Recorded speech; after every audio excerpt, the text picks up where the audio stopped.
This podcast is brought to you by Blackaby Ministries International. To find out more, visit blackaby.org.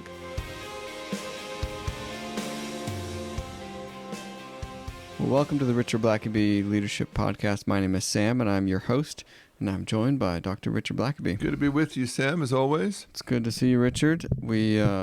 I came across a little article or a headline, and I didn't see the Sabres mentioned in it, but I did see the Colorado Avalanche. Did they win the Stanley Cup? They did. They narrowly edged by the Sabres. Okay. So I guess you're not on speaking terms with one of your sons? Yeah, it's my son, Mike, that's the turncoat.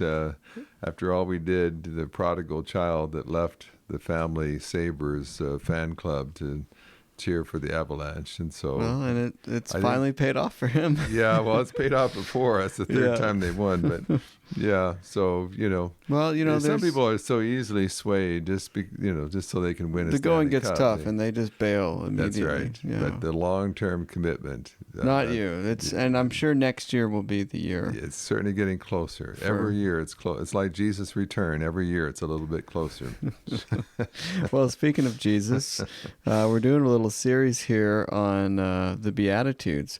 Probably, I don't know, maybe one of the more misunderstood or perhaps even ignored passages in Scripture. I think everyone's at least familiar with it, but you start talking about how blessed the poor are, and I think especially Americans, we say, well, I don't know about all that, and we tend to maybe forget that or just ignore it altogether. If you listen to the last episode, we got through 2 of the Beatitudes. Yeah. And so this episode, I think I'm not sure, I don't want to set the bar too high as far as distance traveled, but we're going to just soak in the Beatitudes a little bit more. Yeah. And interestingly, for those listeners, some of you I'm sure have watched the TV miniseries The Chosen on the life of Jesus, and my wife and I have watched that series, the first 2 seasons, and to be honest with you, I'm always a little skeptical of portrayals of Jesus. There's a lot of debate about that. It's some even feel like it's almost anytime you try to represent God, it's almost like breaking a commandment or something. But, because inevitably people are going to take artistic license, and a lot of times I'll watch something like that and say, that's Jesus wouldn't have been like that. And so there's always that danger, but there are certainly things I think in The Chosen that I would probably have done differently, but I have enjoyed it. I do enjoy those of you that even just hear me teach the Bible. What we call a kind of a sanctified imagination, where there's a lot of gaps in the Bible that aren't explained, and so you just have to kind of speculate, or you just don't really think about it. And when you put together something like that, suddenly you've got someone trying to imagine how it might have been, and I think that's fine. I like that because it makes me think, and so they take a few interesting takes, and including just one thing I think does make you think is just the variety of characters in the disciples, and how they probably didn't get along all that well in the beginning. And they kind of highlight some of that, like Peter not necessarily really liking Matthew, the tax collector, early on, and so on. And they're just introducing Judas to the mix. And of course, that's always intriguing to try to figure out what was his take, what made him the way he was. And but anyway, I encourage people to watch that series. It'll make you think. Have your Bible out. I haven't seen a lot of stuff that is just blatantly goes against what the Bible says. They tend to just kind of insert stuff where the Bible is silent, and they're just speculating. And I think that's okay to think that through. But anyway, I have a friend, actually, a CEO that I work with, that he and his wife have been extras in The Chosen, and they've been in some of the crowd scenes. Nice. They're not primary actors, but they have have been in the Sermon on the Mount scene, and they're going to be on the feeding of the 5,000 scene. And Nice. but at the end of season 2, my wife and I were just watching that not too long ago, and they cover the Beatitudes. They cover the Sermon on the Mount, and it was kind of an interesting take.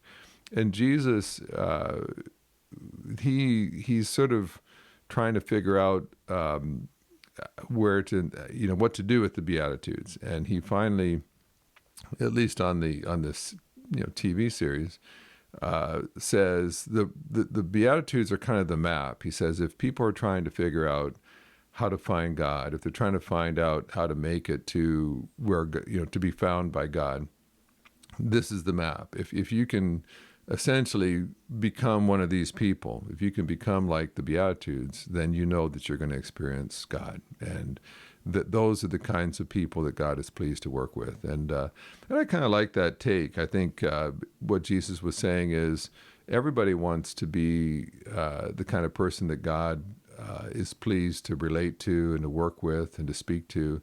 But what kind of people are they that God just says, yeah, I'm going to work in that person's life. I'll bless that person. And so in one sense, that's kind of what the Beatitudes are. It's saying if you really want to get serious with God, if you want to know the kind of people that God is pleased to work with, then look at these kinds of people. And so, of course, he starts out each one of those by saying, blessed are. And some Bibles translate that word blessed to mean happy.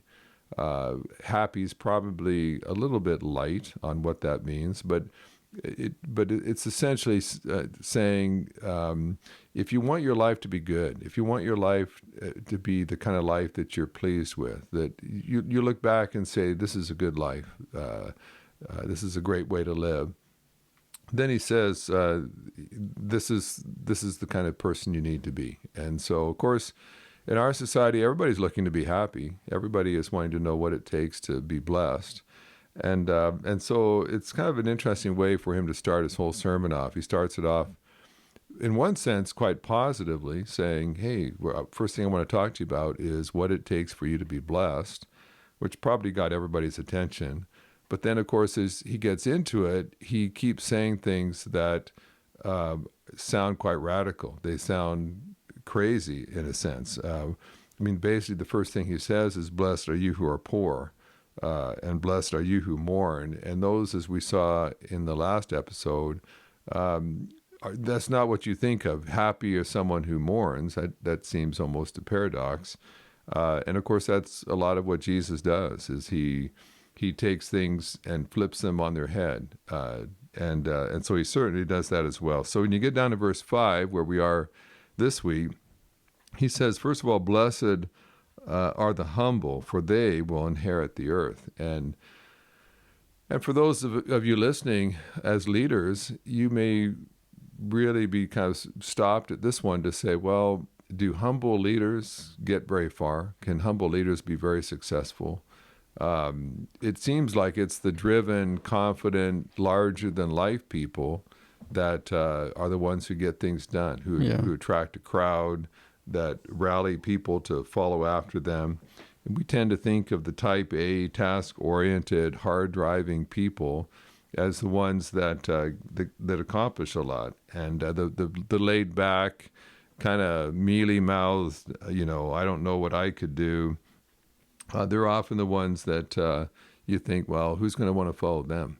And I think sometimes we think of humble as maybe lacking confidence, which, of course, is not true. You can be a very confident person and yet be humble. And I was talking with someone just the other day that I consider to be a humble person, and they were saying that they were in a conversation with someone, and this person has some insecurities, and that the person they were talking to has some insecurities, but they have one area in their life that they feel that they're pretty good at, and my friend who was talking to them is probably better than the person they were talking to at something, but they just realized, I don't need to one up them, here's a person trying to kind of brag on themselves, at least one thing that they do well. And my friend is like, well, I actually do that even better, but why even mention that? Like, why not just Yeah. give them their moment in the sun? And so my friend, and I think just was quite wise,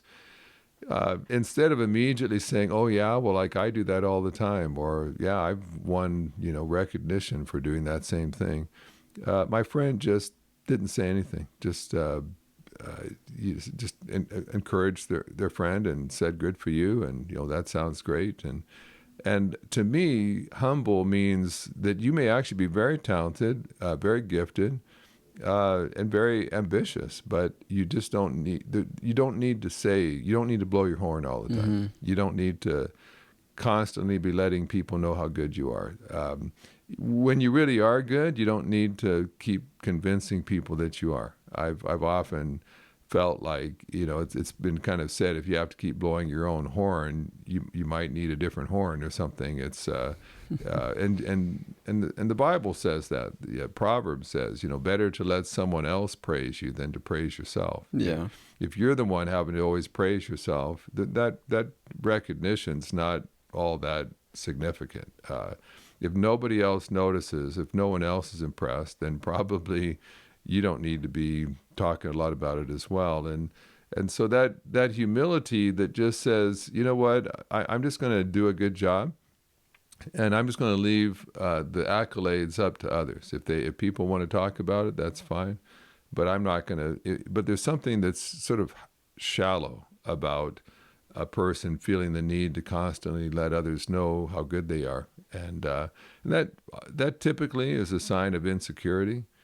It's insecure people that constantly are afraid that people might not know what they've done or how great they are, and I think we've all kind of dealt with people like that are just always letting people know what they've done and what their accomplishments are, and what's interesting here is it says, "Blessed are the humble, for they will inherit the earth." And of course, inheriting something doesn't mean that you get it right away. Inheritance is typically come later.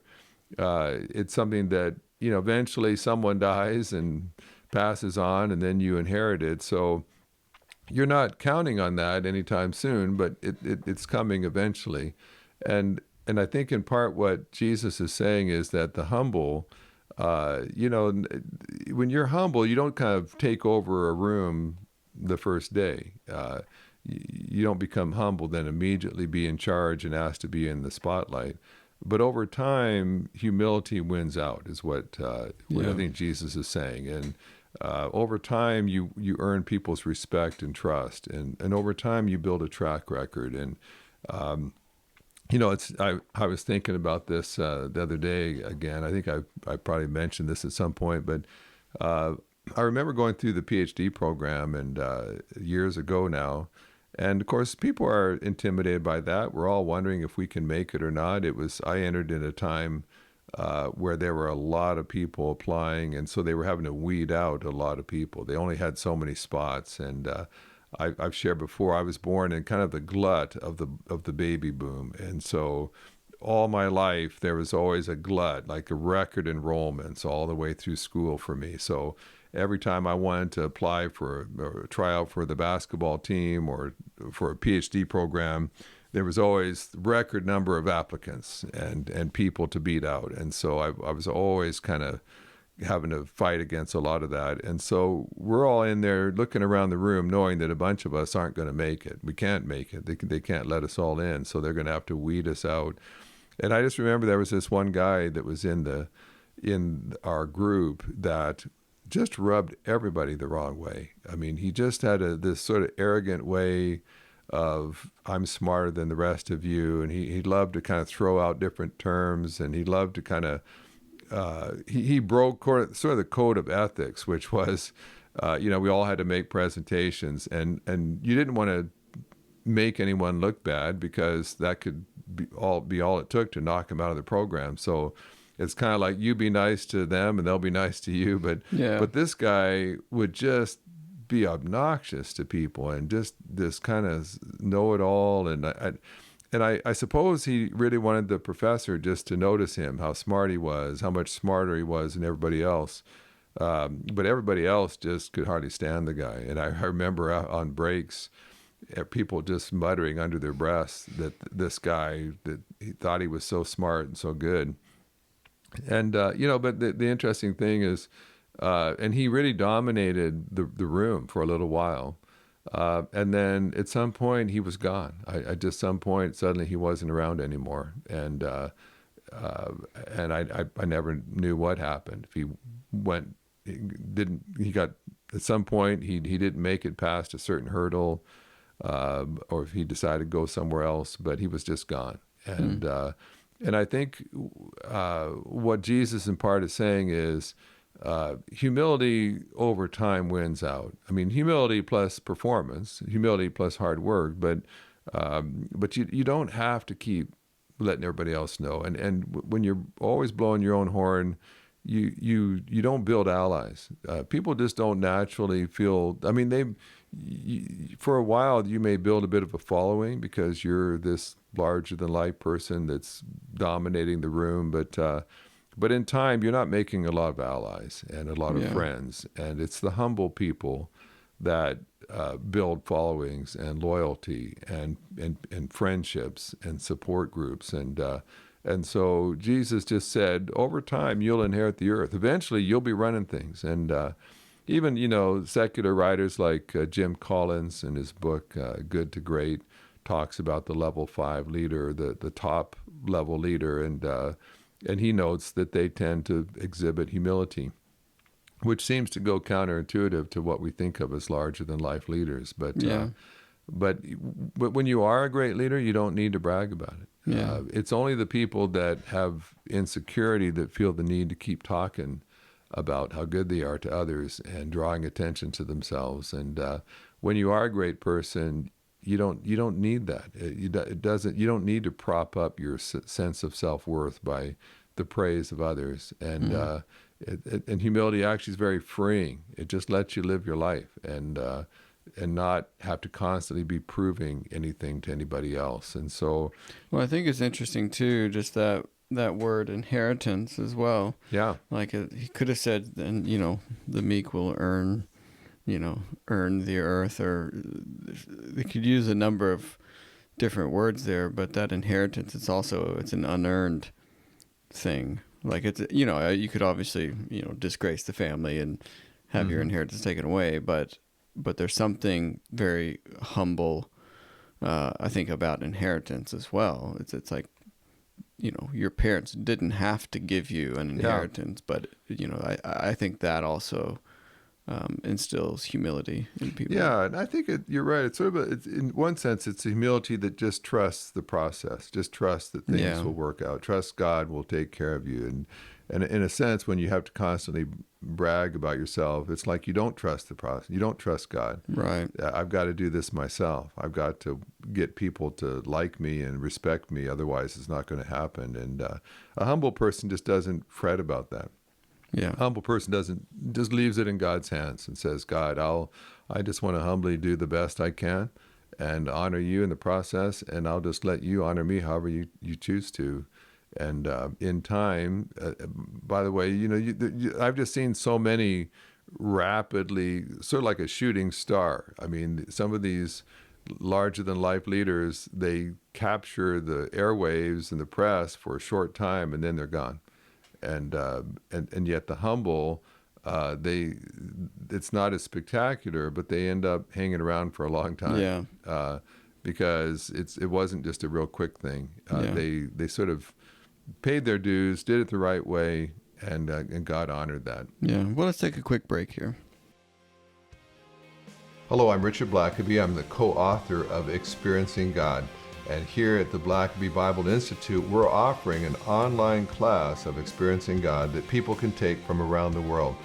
No one had any idea back in 1990, when Experiencing God was first published, that it would be so life-transforming and that people would experience revival. They'd be set free from burdens they'd carried for years. I can't go anywhere in the world without people telling me how this material has changed their life. And so we offer it as the Blackabys, where we have all kinds of video resources, a live stream where you can submit live questions and get answers from myself and others, and just many different resources that will enhance your experience of experiencing God. So I want to encourage you, if you've never taken the class before, or even if you have, the Blackaby Bible Institute will offer you more resources than you could have gotten anywhere else. And so we look forward to studying with you, and we're praying that it will change your life as you do. Well, Richard, that's half a podcast in one verse. And so I think in our remaining time, we'll Are you trying to say something? Oh, no, not at all. I'm just merely noting the passage of time. And for the second half here, we'll dive into verse 6 of the Beatitudes. Yeah, verse 6 says, "Blessed are those who hunger and thirst for righteousness, for they will be filled." And of course, this is in a world, in a time in which a lot of people were hungry. There were a lot of poor people, and food was precious, and people didn't typically eat, for instance, a lot of meat. They might even be shepherds, but meat was expensive. It was a luxury, and so you typically had bread and some things to go with your bread. That's why Jesus had us pray for our daily bread. That was the staple. And so, they would have been very familiar with hunger and just meeting their basic needs of eating. But he said, but blessed are you when what you're hungering for and thirsting for is righteousness. And of course, righteousness is holiness. It is being right with God, being pure in your relationships, without sin, being pleasing to God. All those kinds of phrases. And so it's just saying, blessed are the people that just desire that their life will be holy, that their life will be honoring to God, that God will look at their life and be pleased with it. And God will not look and say, well, you've got these major issues in your life. And he says that if you desire that, if that's what drives you each day, that's one thing God's always going to be happy to give you. Sometimes we say, well, God, what I really want is a new car. I want a new house. I want a raise in pay.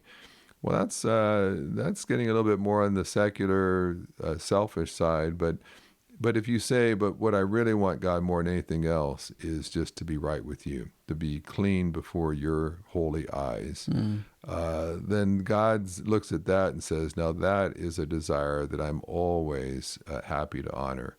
And, I think David and some leaders over time, we seem like we're constantly being told about leaders who've fallen recently and had a moral scandal. And sadly, that's just pretty commonplace. And I've known a number of leaders that had something come up in their life that was embarrassing, was sinful, was wrong.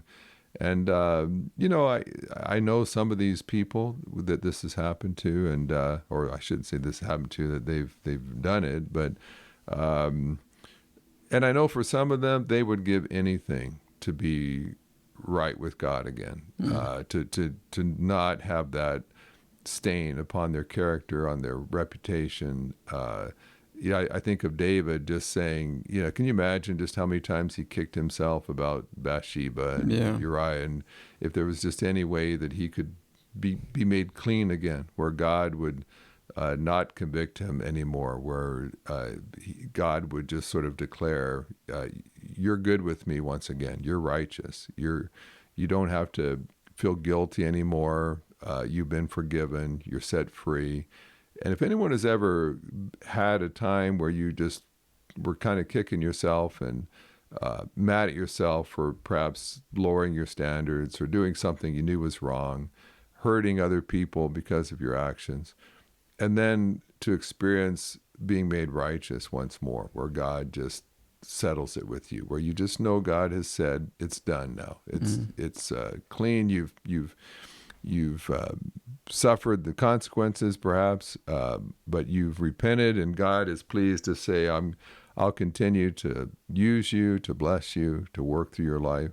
That's a marvelous feeling and experience, and certainly David felt that way, I think, when he finally was sort of cleansed and forgiven for being unrighteous with God. You read in Psalm 51 and some of those places that David just talks about just how his bones ached because of the conviction he was under, and just knowing things weren't right with God. And so if you were to talk to some people like David, they would have said, I just wish that I'd hungered for righteousness before I did that, before I sinned. And so, I think there's something that I think is a challenge for each of us, is to say, don't wait until you've really messed up and now you got to get your act cleaned up and you've got to have people forgive you and God to forgive you.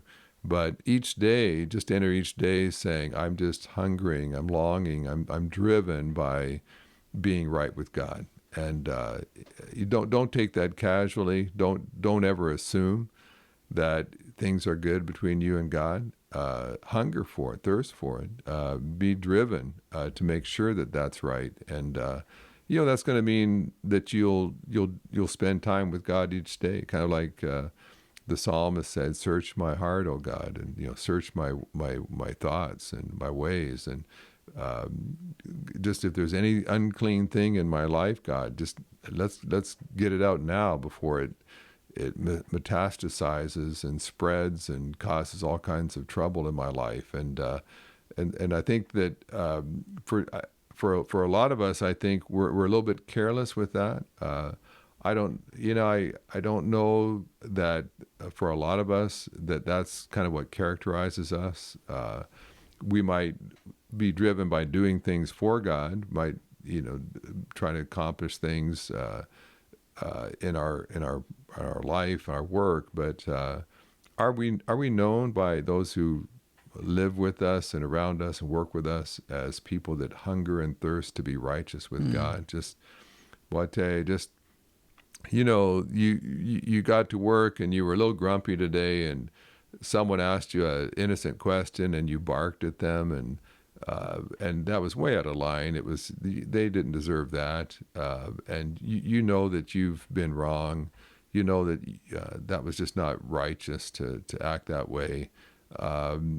Does that bother you enough that you just hunger and thirst to be righteous, that you just make your way back down to that person's office and stick your head in the door and say, "Hey, I'm sorry. I'm sorry. I just was grumpy today, but you certainly didn't deserve that, and that was wrong." And when you hunger and thirst for righteousness, you just want to get on top of stuff and say, so is my life righteous? Is my life holy? Is my life pleasing to God today?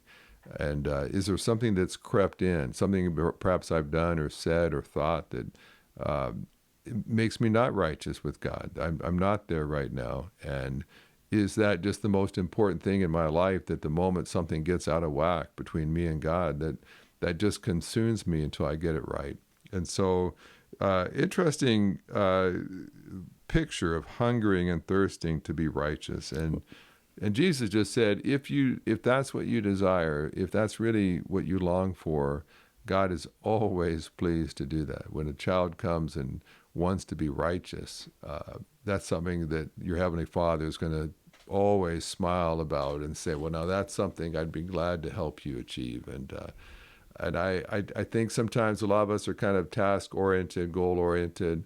We've got lots of different things we're striving for, but I'll tell you what, near the top of the list ought to just be that hunger, that desire, that goal, to just know you get to the end of the day and God looks at your life and says, you're righteous, you're good, I'm pleased with you. There's no fault in your heart, your mind, your relationships. What a great way just to spend your life saying, I want to just go through my whole life and be righteous, where God looks at my life and says, well done. You haven't been perfect, but you know what? You're pleasing to me. And what a great way what a great thing to strive for and to achieve. And I think something that perhaps now and then we just need to be reminded that is, Jesus said, if you really want to be blessed, happy, just strive to have a life that's righteous, that's good and holy. Yeah, well, in the end, that's the most important thing. And I knew that our time in these few verses would fly by, but that's why we've decided to to take more than one podcast episode to unpack all the richness of what Jesus said in the Sermon on the Mount. And we'll leave it there and come back next time. Thanks for listening to the podcast. If this is something you enjoyed, it really makes a difference if you leave a review and a 5-star rating on Apple Podcasts or wherever you listen. Don't forget to subscribe and share with your friends. We always love hearing from our listeners, so email us at podcast@blackaby.org.